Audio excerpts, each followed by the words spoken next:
Webu Sayadaw was important for two reasons. One is that in his time, he became one of the most venerated monks in Burma. He was known as an arahant, a fully liberated person. And the second reason is that he was the person, the monk, who authorized Sayagyi U Ba Khin, Goenkaji's teacher, as a teacher. He gave Sayagyi that authorization. And for a householder to be authorized by a monk of such standing, reputedly an arahant, known as an arahant, gave Sayagyi enormous status, prestige, and backing in his work. Had he been authorized by another householder teacher, it would have been okay. But nothing like this, nothing like Webu Sayadaw's. Not only authorization, but continuing support throughout his life. And as this talk goes on, we'll explore further that important relationship between Webu Sayadaw and Sayagyi U Ba Khin. Now, firstly, to orient you, this is a map of Upper Burma, the Mandalay area, and three important places in the life of Webu Sayadaw, which I'll point out to you.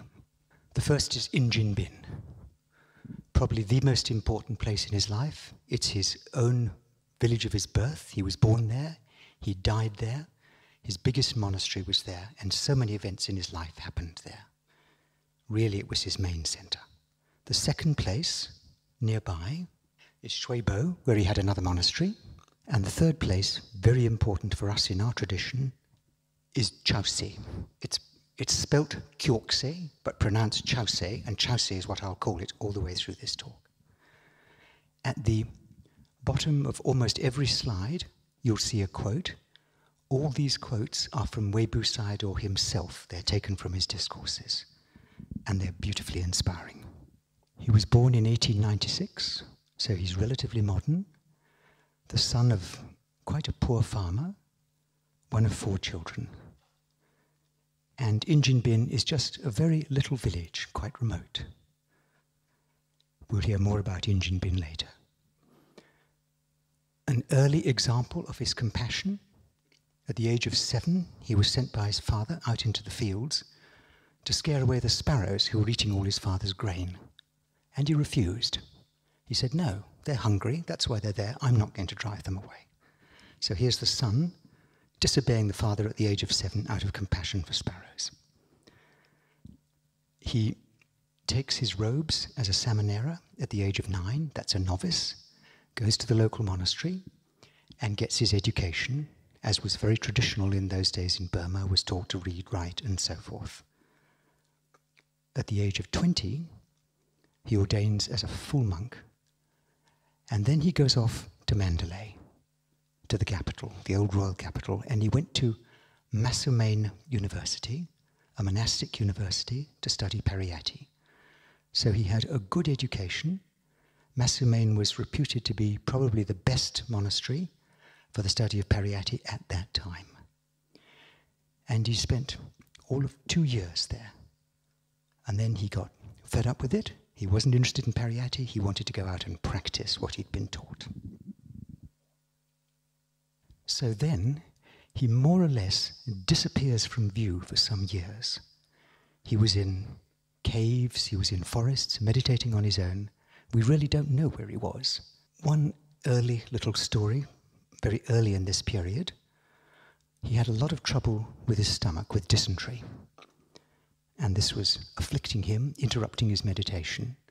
He was traveling on a train one day, and someone heard about this and said, oh, you should go to Chause, this place on the map. There's a well there with water with medicinal properties. You should try that. And at the same time, he had a dream that someone was directing him there. So he went to Chause, found the well, which is near the hills called the Webula Hills, and as he approached, a being came up to him, offered him the water.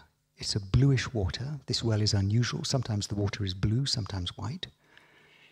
He took the offering, and it is said that he never again got sick and never again lay down. As I said, he was known as an arahant, and known for his unflagging diligence in his practice. He took the dhutanga, the practice of meditating in only 3 postures: walking, sitting or standing, but never lying down. And it was said that he never slept. So after about 4 years, where no one knew where he was, he re-emerges again in Chelsea.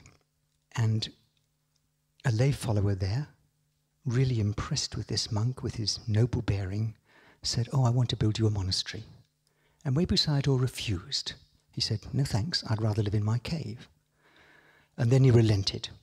Out of compassion, he said, "All right, you can build me a monastery, but it has to be built in 1 day." So the householder said, "All right," got all his labourers there, would have been there very early in the morning, I suspect, all the materials, and that's it. That dark building, not the first one, which is the hut, but the dark building with the tin shed, that was Webu Sayadaw's 1-day monastery in Chelsea.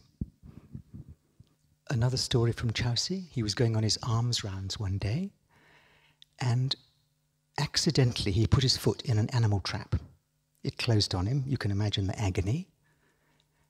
He didn't want to break the trap, because that would be breaking someone else's possession against his vinaya. So he just stood there, with his foot in the trap, bleeding, until about midday when the hunter came along. The hunter saw this and was so shocked that he swore never to hunt again. Now, as you know, he was born in Injin Bin, that's where his family came from. While he'd been away in the forest, his mother had passed away, she died. But his father discovered he was in Chelsea, came down, and begged him to return to Injin Bin, to his family home. And Webu Sayadaw refused. He said, "No thanks, I'm here, I'm happy." So the father had to go all the way back to Injin Bin, helpless. And when he came back, the father discovered that his own sister, that's Webu Sayadaw's aunt, was now also deathly ill and asking to see Webu Sayadaw. So the father goes back all the way back to Webu Sayadaw and says, "Look, now your aunt is really ill, she's wanting to see you." He's imploring him, "Please come back." And Webu Sayadaw says, "All right, but on one condition.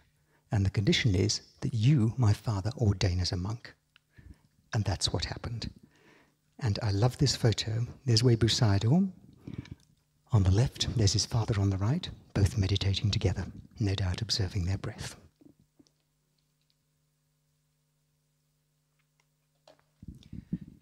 Now, when he returned to Injin Bin, he met his old childhood teacher, the one who taught him when he first ordained, and his teacher cross-questioned him about what he was doing. And he said, "Well, you taught me. I'm practicing what you taught me." And he explained Anapana to him. And then he said these words, "This is the shortcut to Nibbana. Anyone can use it, stands up to investigation. It's in accordance with the teachings of the Buddha, as preserved in the scriptures. It's the straight path to Nibbana." And his teacher asked him to start teaching, which he did. And then there were 2 monasteries at Injin Bin, the one where his old teacher was teaching Pariyatti, that's the study of the scriptures, and he was teaching Patti on the other side. Of course, at that time, Injin Bin was a very small place. And then a 3rd monastery was donated to him, that was in Shwebo, which I've pointed out. And he used to spend, he had a sort of rotation. He would spend the hot season at Injin Bin, the winter at Chelsea, and the rainy season at Shwebo. And he spent 37 rainy seasons at Shwebo. And here he is sweeping the grounds.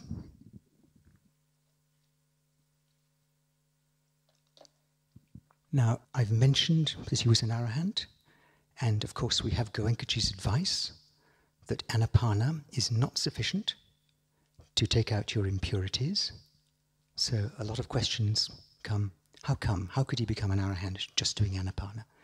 And this is the answer, and this is a quote from one of his own writings or discourses. And you'll see how, although he starts with Anapana and emphasizes it, the whole progress of the technique is actually in this. You start with the breath, but then you notice sensation in this area, just as Goenkaji teaches on day 3 of a course. And you notice the changing process, appearance and disappearance, so anicca is in there already, and with concentrated insight, that develops. And then the concentration spreads through the body. Goenkaji talks about the stage of Bhanga being absolutely essential to move from there to Nibbana, and here it is. The meditator becomes aware of swiftly sweeping changes, there's our sweeping, all over the body. And then you get the continuity, the mindfulness develops day by day, penetrating insight happens, and then of course the dip, the Nibbanic dip. So there it all is in a nutshell.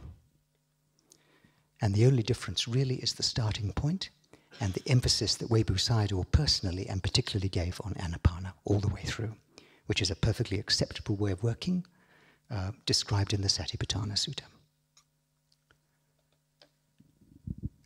Something Webu Sayadaw was also known for was his humility, his sense of humor, and his kindness. He was his discourses are very, very simple. They use homely examples, perfect for the audience he had at that time, which were poor, rural, uneducated people mostly. And here you see him in the first monastery at Injinbin, and here he is using a very homely example. He's sitting under a roof and he's saying, well, if your practice is perfect, your roof won't leak. Now, there are many lovely interactions between him and his audience. Just one I'll quote you. He's talking to a fellow and he says, oh, do you practice the Upasat days? You know what the Upasat days are? Every month you go out, you go to a quiet place, you practice. Oh, yes, sir, we do the Upasat day. Oh, yes, and what do you do? Oh, well, my wife comes with me, sir, and we take a picnic. Oh, and then what do you do? Well, we eat the picnic, sir, and it's a big meal. And sometimes we go beyond midday, but we're told that's permitted. Oh, yes. And then what do you do? Oh, well, after the picnic, sir, I usually feel very sleepy, so I lie down and I have a sleep. Oh. And then what do you do? Oh, well, when I wake up, usually I feel quite ill, and so I have some lemonade. And do you share this lemonade with others? Oh, no, sir, I drink it all myself. And is there a lot of it? Yes, there's a lot of it, and after that I often feel even more ill. And then he says, and then what do you do? We go home. And then he says, well, do you think that your lack of progress is because the Buddha wasn't really enlightened or taught wrongly, or do you think there's something wrong in your practice? And there are many, many lovely stories like that. Here's another beautiful homely example. He's talking about continuity here. And of course, by that time, the British were in control of Burma. They'd put in a railway system, and he's giving the example of a train. And this is the continuity. If you're fed up and bored, don't leave. If you're enjoying yourself, don't leave. If you're ill, stay there. If you're strong and healthy, stay there. If you have plenty of company, stay there. If you're all on your own, don't leave. If people say unpleasant things, don't leave. If they speak to you respectfully, don't get off your train. In other words, keep the continuity all the way through. And so Webu Sayadaw had this system of going around his 3 monasteries, and now we're going to fast forward to 1941. The Second World War has started. The Japanese are about to invade Burma, and at that time U Ba Khin was the accountant for the Railways Board, and he used to go up and down on the main line between Mandalay and Rangoon, auditing the railway stations. He had a special carriage because he was the chief accountant, and it was all fitted out for him. He could sleep in his carriage, which meant that he could go for quite long trips at a time. And he arrives at a station near Chowsi to audit the accounts, and discovers that the accounts are already audited. So he's got 2 or 3 spare days. So he's shunted off into Chowsi on a siding there, and now he's thinking what to do. So he goes out, and there's a hill nearby with a pagoda on it. So he climbs up the hill to the pagoda. It seems to beckon him in some way. And he's with the assistant station master. They go to the top of the hill, and from the top, they notice below, at the foot of the hills, a bamboo monastery, very small bamboo monastery. And U Ba Khin says, what's that? And the assistant station master says, oh, that is the monastery of a very highly developed monk. These are the Webu Hills, so they call him Webu Sayadaw. He's worthy of paying respect to, sir. He's an arahant. And U Ba Khin was thrilled. And he wanted to go straight away, so he starts off down the hill, and the station master says, no, no, no, no, no. He doesn't take people now. He doesn't receive people in the morning. You'll have to wait till the afternoon. So U Ba Khin goes back, has his lunch, goes to his carriage, meditates, and sends metta to this monk, and mentally requests him to be able to come and pay respects. And then he sets off with the assistant station master. They arrive about 3 in the afternoon. There's no one there. Just an old lady, an old nun, pounding chilies. And U Ba Khin says, well, we would like to come and pay respects to Webu Sayadaw. And she says, oh, he won't see you now. He won't come out till 6 p.m. He's meditating. And U Ba Khin says, well, I've come all the way from Rangoon, and I would really like to make some contact with him. May I at least go and pay respects outside his hut? And she says, yes, sure, you can do that. And this is the hut. A little bamboo hut, which was next to his one-day monastery. And so U Ba Khin goes, kneels on the ground, and pays respects. And at that moment, the door of the hut opens. Out comes Webu Sayadaw, preceded by a large cloud of mosquitoes. And Webu Sayadaw says, his first words, "O great disciple, when you pay respects, what is your aspiration?" And before U Ba Khin can reply, Webu Sayadaw continues, "Oh, it's Nibbana. You want Nibbana, do you? And how will you get that?" So he's reading U Ba Khin's mind. And U Ba Khin says, "Sir, the way to Nibbana is with the knowledge gained by Vipassana, by Panya. And even now, I'm directing my attention to my body with the understanding of anicca." And Webu Sayadaw says, "Sadhu, sadhu, sadhu. And where did you learn this technique?" And he cross-questions him for a long time. And U Ba Khin relates that he'd taken his first course with Sayagyi, and that since then he'd been practicing diligently. Even in his carriage, he practiced daily. And they had a long conversation.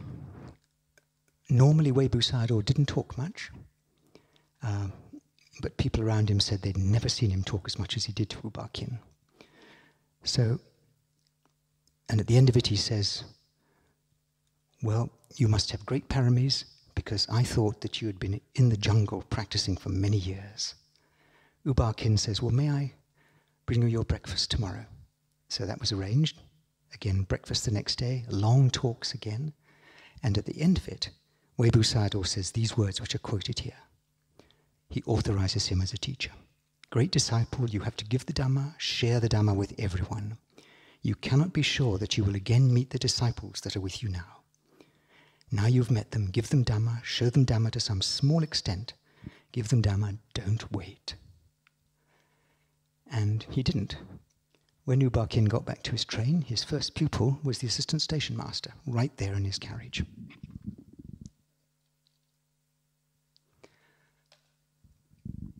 Another quote from Webu Sayadaw, and here again we see that this anapana that he was practicing also included sensation, and very subtle sensation. In a split second, matter arises and dissolves billions and billions of times. Don't go around asking others. Just keep your attention there and you'll find out for yourself. And so, for the next few years, he's doing his round. The Japanese invade, doesn't really affect him very much. And then the British bomb Burma heavily. They return, doesn't affect him very much, he just continues, and then there's Burmese independence. And now we fast forward to 1953. Burma's independent at this stage, and a lot of trouble in Burma. Civil commotions, uprising, riots, everything seems to be going wrong. And the people of that time, the high politicians and so forth, had this belief, which is a common belief in Asian countries, that when you've got these kinds of troubles, if you invite a saintly person or some saintly people to the capital and ask them to give metta, to give discourses, the troubles will die down, they'll cease. And U Ba Khin felt very strongly that this person, Webu Sayadaw, should be invited. And so he invites him. He sends one of his Accountant General's staff as a messenger all the way up to Mandalay, doesn't bother to give him a letter, just asks him to make a verbal invitation and says to the messenger, and I will also invite him from Rangoon. So the messenger arrives in Mandalay, and he stays with a friend of his overnight, and the friend says, what are you doing up here? And he explains his mission, and the friend laughs at him, he scoffs. He says, you must be joking. Webu Sayadaw has never spent even one night outside his monasteries. He never even goes to Mandalay. And you think he's going to come down to your place in Rangoon? Forget it. The messenger persists. He goes to the little bamboo monastery, and Webu Sayadaw is eating his lunch. And he says, sir, I've been sent by U Ba Khin, your former student from down in Rangoon. And Webu Sayadaw says, yes, yes, as if he knew. And lunch was taken. And then the messenger delivers his message. He explains how U Ba Khin, following Webu Sayadaw's authorization, had founded a center, International Meditation Center in Rangoon, IMC. And he was teaching both Burmese and foreigners. He was teaching them Vipassana. All this time, Webu Sayadaw just listens quietly and smiles.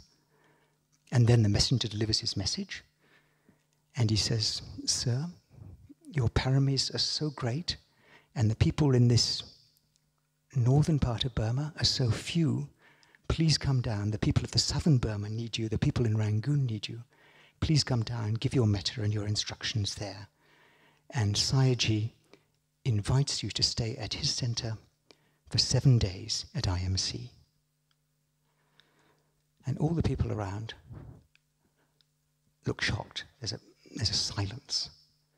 Because not only has Webu Sayadaw never accepted any invitation like that before, but it's also very unusual at that time for a monk to spend any time at the center of a householder. That was almost shocking in itself. And so there's this great silence. The messenger wipes his brow and waits.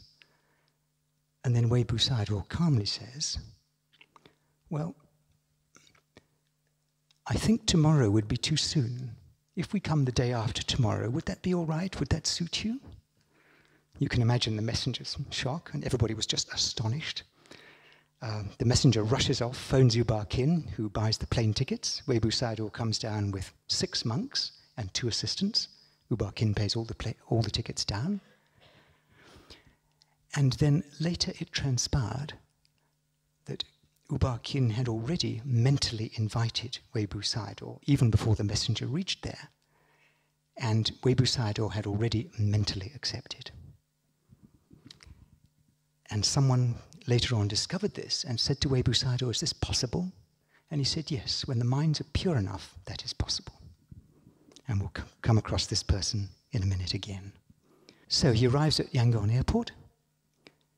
U Ba Khin meets him with a car, drives him to IMC. As one commentator put it, he hopped out of the car, looks up at the T, which is the umbrella, the crown of the pagoda, which was all gleaming gold and new, pays respects, walks up the stairs, and circumambulates with U Ba Khin 3 times round the pagoda.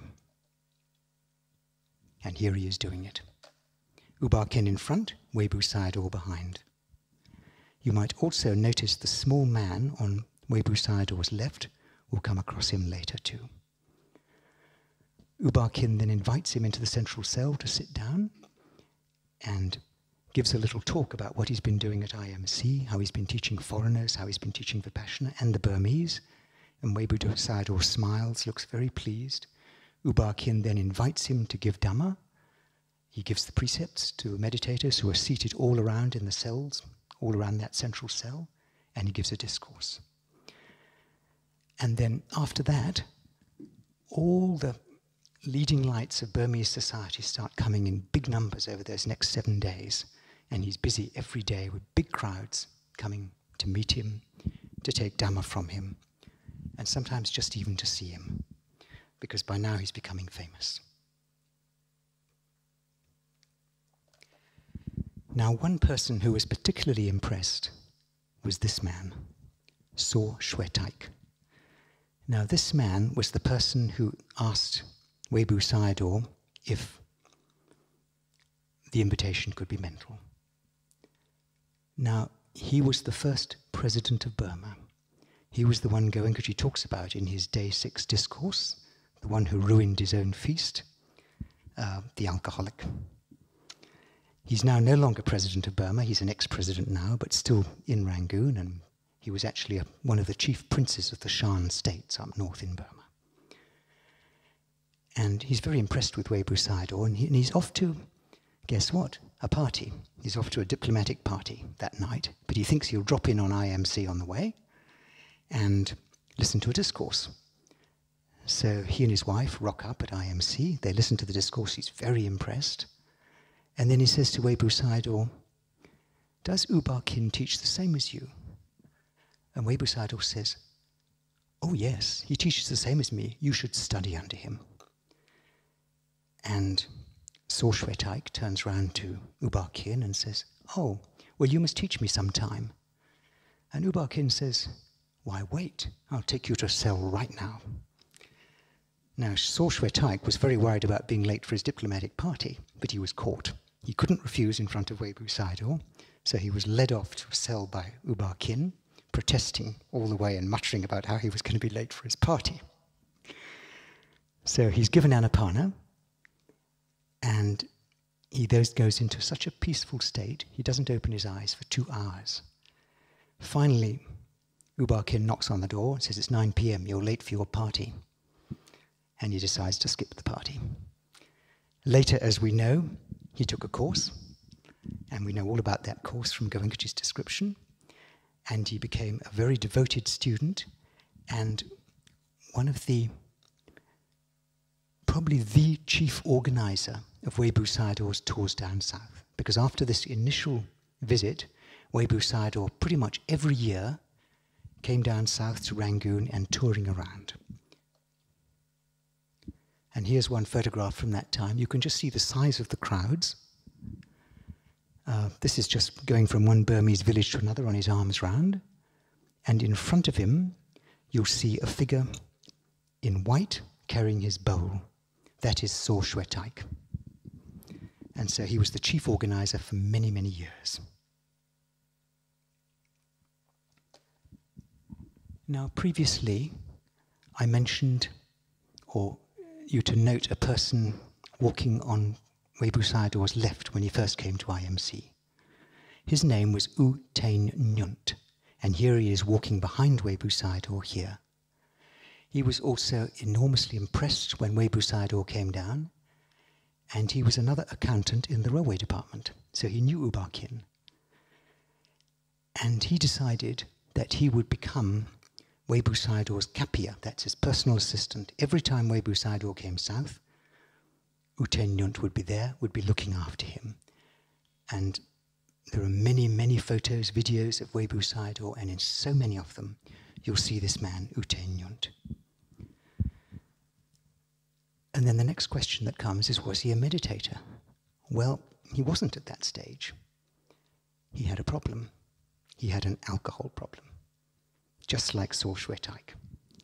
And he didn't want to give up his alcohol, and therefore he resisted doing a course, and Sayagyi talked to him so many times. U Tain Nyunt's sister lived next door to Sayagyi, so he knew him well, and Sayagyi would often say, "Oh, you must do a course, you must do a course." And he resisted and resisted and resisted. But finally we know he did, because there's a photograph of a group of students at IMC after a course, and he's among them. So he got his Dhamma in the end, but in the meantime he was extraordinarily devoted to Webu Sayadaw. Almost everywhere Webu Sayadaw goes in the south, you'll see this man U Tain Nyunt with him. Now here he is here, and these alms rounds were quite a performance. Everybody wanted to get the merit of giving dana, of giving food to an arahant. And quite often at his meals, there'd be 200 dishes. Now, how do you deal with that? And it would take a long time, because he would take a tiny spoon, or just a little on your thumbnail from each dish, just so that everyone could have the merit. And it took such a long time that people would they looked for some solution, and in the end what they did was they took all the dishes which were similar, mixed them all up, and got down to a few dishes, and then you take a spoonful or so from each dish. So that's how they managed. But you can see here, here is U Tain Nyunt with a great big basket, and people are putting things into Webu Sayadaw's bowl, and then U Tendnyont would take them out of the bowl, put them into his basket so that there was room in the bowl for the next person. And this would go on sometimes for hours. And there'd be not only food, but other kinds of gifts as well. Robes, all the requisites of a monk, and the moment he had them, he would usually allocate them to some other monastery, to some other group of monks. So this was a regular thing. Here's a photo I love. It's Webu Sayadaw relaxing over a cup of tea, and U Tendnyont is pouring his tea.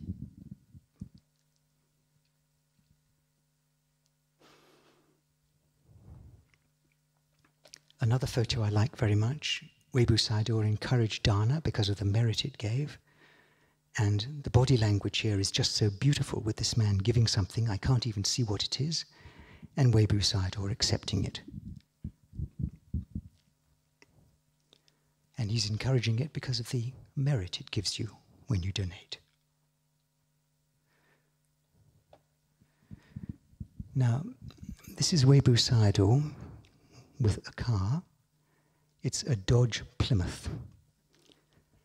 And there's a story behind this. A young American lady called Clarissa Vanstrong came out and took robes, first in Singapore under another monk, and then later under Webu Sayadaw, and stayed for 3 years and practiced very seriously. But her father didn't like it. He thought, oh, she's getting involved in some sect, some weird Eastern religion or something, so he came all the way out to Burma to bring her back to America, which he did. But she was unhappy about this, and a deal was done. She would come back to America, to San Francisco, if the father paid for this Dodge Plymouth to be sent out as a donation to Webu Sayadaw. And that's what happened. And there he is with his Dodge Plymouth. And that car got heavy use. You'll see many photographs of him. He'd be driven to some place to do his arms round. And the shipping was arranged by, guess who? U Tendnyont, who was the railway accountant. And the car, when it came out, was designated only 2 people could use it. One was Webu Sayadaw, and the other one was U Nu, who was the Prime Minister of Burma at that time, that Dhamma Prime Minister who permitted Sayagyi to give courses in his office. So just 2 people could use it. Of course he had a chauffeur. I'm sure he didn't drive it himself. Now, on his trips down south, on one occasion he did a tour of India, a pilgrimage to India. So here we are at Bodh Gaya. And here he is. Can anybody tell me where he is? Under the Bodhi tree at Bodh Gaya, yes. And he did a very full, conventional pilgrimage tour. All the usual places, Bodh Gaya and Sarnath and Nalanda and so on and so forth. It was a full, good pilgrimage, and U Tendnyont was with him all the way. And he didn't just stop at doing a pilgrimage. Here he is doing the tourist thing. He's in front of the Taj Mahal in India with U Tendnyont. So he took some time off to see some of the sights as well.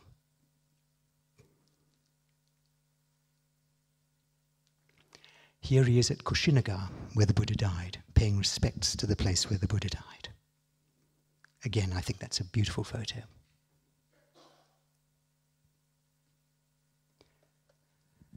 Now, apart from India, he also went to Sri Lanka. And again, there's a story behind that.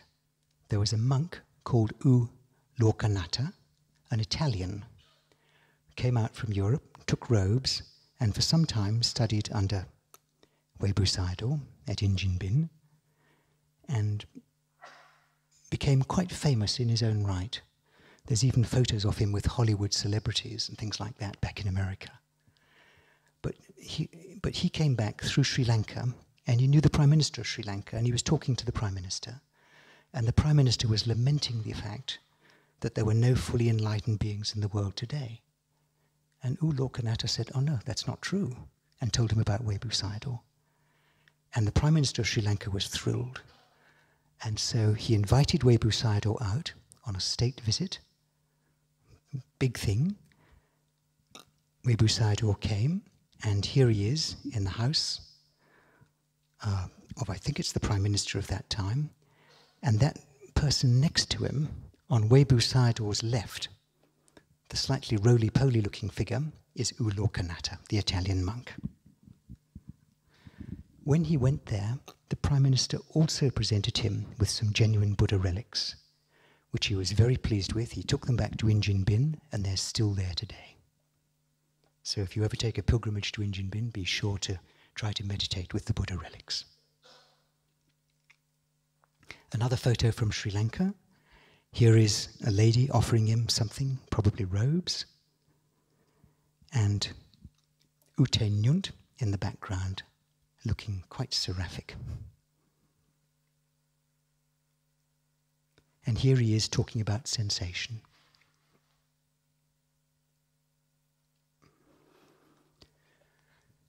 Now back to Injin Bin. He was spending a lot of time here. He was now famous. And what had become a small monastery was getting bigger and bigger. Today it covers 33 acres. There are many, many buildings, probably 100 buildings there, and people kept on building more. Monasteries, Dhamma, accommodation, Dhamma halls, all kinds of things. And he'd give a discourse almost every night, and there'd be something like 300 people at this discourse quite often. And they would be Asian heads of state, leaders of Burmese society, all kinds of people. He was now very, very popular. He'd get up in his typical days, he'd get up in the morning quite early, go round the compound, giving instructions to the meditators. He'd then start on his arms round about 8 or 7 o'clock in the morning to avoid the heat of the day. And that would sometimes take 3 or 4 hours because everybody wanted to donate to feed him. Come back, have his lunch, give a discourse, sweep the compound and rest in the afternoon, another discourse in the evening, again with many, many people, and then he'd retire for the night. And that was daily routine. Now one day, a young man came to him and said, "Sir, how did you get enlightened, and where did you get enlightened?" And there was no answer. The young man went away. And later, Webu Sayadaw called the young man's father and said, "I want you to build a lake, a pond, in this particular place," and he noted the place, "and you can call it the Lake of Victory." And so this was built, and then Webu Sayadaw said, "That is the answer to your son's question." And that lake is opposite his meditation hut.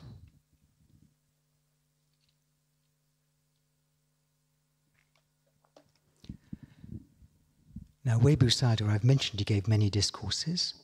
When he was down on tour in the south especially, he'd give sometimes 5 or 10 discourses every day.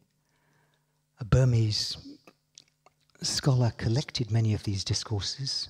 Quite a few have been translated, you can get them, and said that Webu Sayadaw, in all his discourses, they were very simple discourses, homely discourses, but he always made 7 points, these same 7 points. And if he gave 10,000 discourses in his life, he would have made those same 7 points 10,000 times. And here they are. Firstly, a huge emphasis on Shila. If you want to be perfect, if you want to fulfill your aspirations, you have to be perfect in Shila. And secondly, when practicing dana, when you're giving, what's most important is your volition, not how much you give. And thirdly, always act with an upright mind because of the law of karma. If you don't act with an upright mind, your karma will come back and bite you. Not his words. And then he said, aspire only to Nibbana. Don't aspire to any happiness, human or celestial. Only go for Nibbana, because anything else is impermanent.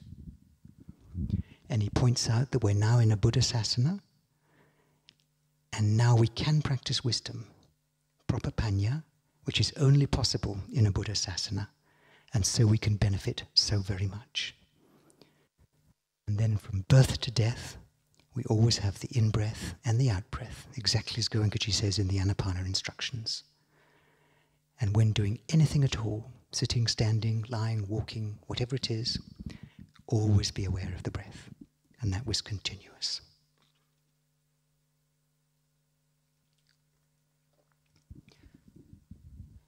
As I've said, Injinbin became quite a place where many people went.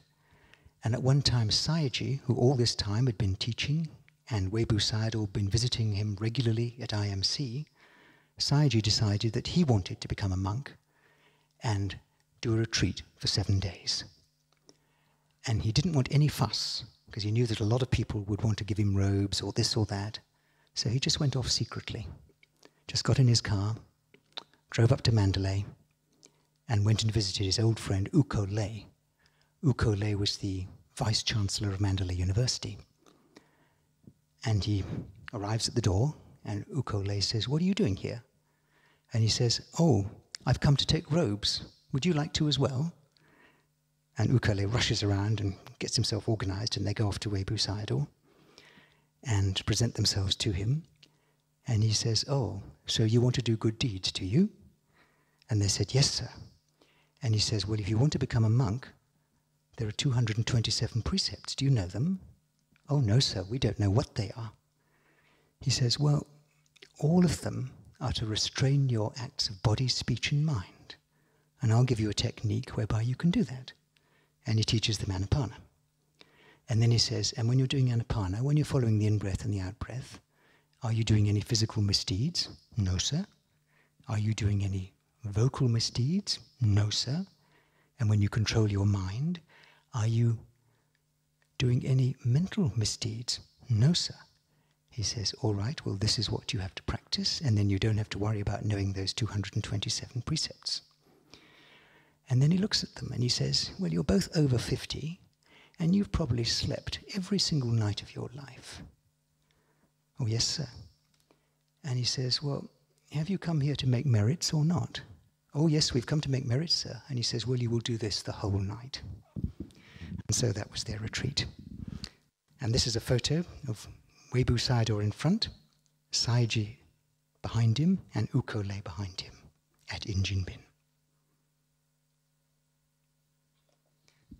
As I said, Webu Sayadaw used to visit Sayagyi's center, IMC, every time he came down to Rangoon, and he'd often stay there for a few days. He'd meditate with the students, give discourses. This is a very famous photograph taken by a Western meditator of Sayagyi paying respects to Webu Sayadaw. And just have a look at this quote, which was given at IMC. "This is the perfect place. This is a nucleus." Originally, he said it was like a jungle, but now this is the perfect place, and it's the first center of many. So there's a prediction, and of course today we have over 150 centers.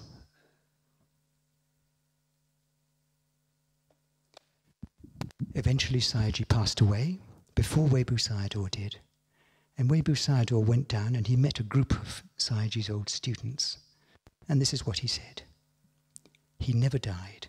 A person like your Sayagyi will not die. You may not see him, but his teaching lives on. Not like some persons who, even though they're alive, are as if dead, who serve no purpose and who benefit none."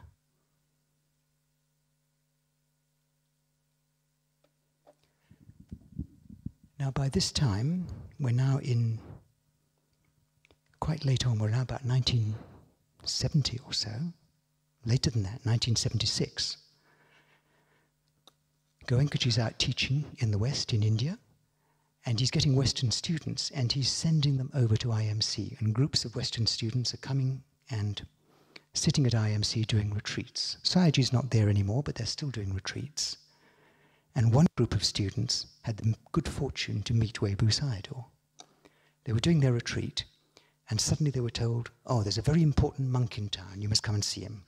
So they're all shipped off in a bus and taken to some Dhamma hall somewhere, and they noticed the place is packed with Burmese, all looking terribly smart.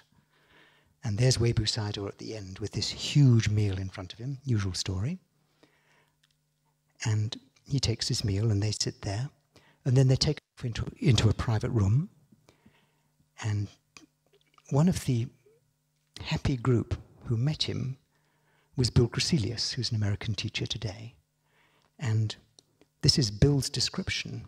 He said the atmosphere was incredibly light and informal. Webu Sayadaw was talking in Burmese, and there was a translator, and U Tenyunt was there as well. And he asked where they'd come from, and they said that all these different places, America and Europe and this and that, Australia, whatever. And he was very impressed. He said, oh, this is like the time of the Buddha. You know, people come from such long distances just to practice, just to get the Dhamma.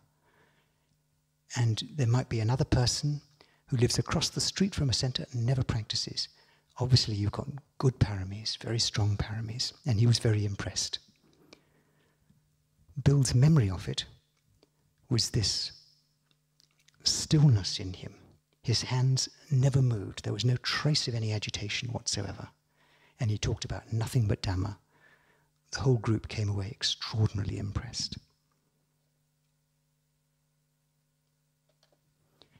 Now, part of the conversation was this.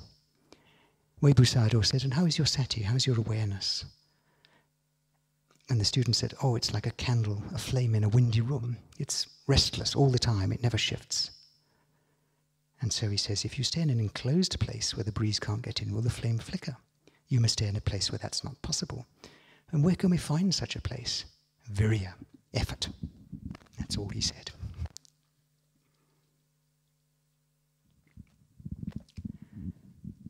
And this, I'm told, was a photograph of his last meal. He's now very old, and he's staying at Injinbin, and he passed away in June 1977 at the age of 81. And this is what Goenkaji said about him that year after he passed away. Recently, Venerable Bhikkhu Sayadaw passed away. He was an arahant. His teaching was such that he would just teach anapana, nothing else. He would just say, observe the breath coming in, going out, and then you start getting sensations. And then the stage comes when the sensation automatically spreads, just as Webu Sayadaw described. Spreads to the whole body, the gross sensation passes, the subtle comes, you reach bhanga, and then this anapana technique, you're giving importance to the breath right up to the end, up to the nibbanic stage. So that's how Goenkaji explains it. And then finally, a quote from Webu Sayadaw himself. The benefits from the practice are not just for a short moment or a lifetime. That short moment of purity will bring benefits for the remainder of the cycle of birth and death. And why can you accomplish this? Because the time is right, your form of existence is right, and you're putting forth right effort. Exactly as the Buddha described. It's rare to come across a Buddha. It's rare to be a human being. It's rare to be able to make this effort. And he goes on, the disciples of the Buddha took practice from the teacher and worked with unwavering perseverance. Therefore they achieved the awakening they had aspired for. How did they work? In the same way, and another beautiful homely simile, as a man who wants to light a fire with a fire stick. They rub two pieces of wood together and heat is produced. Eventually the wood starts to glow and then they could light a fire. And that's the continuity. Thank you.